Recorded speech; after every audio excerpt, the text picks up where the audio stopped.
वो सब तो ठीक है, लेकिन तुम इतनी रात में यहाँ क्या कर रहे हो? वो मैं यहाँ किसी का इंतजार कर रहा हूँ। मतलब? वो सब छोड़ो, आप मुझे आगे तक छोड़ दोगे? अच्छा ठीक है, बैठो।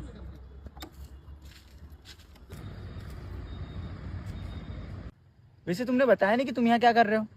इंतजार। किसका? मेरी पत्नी का। अच्छा, वो मर गई है क्या? मरा तो मैं हूँ। तूने मुझे पागल समझ के रखा है क्या? तू मर चुका है, इसका मतलब तू भूत है। अच्छा तू भूत है ना, चल गायब होके दिखा। इसने कहा भूत गायब होते हैं।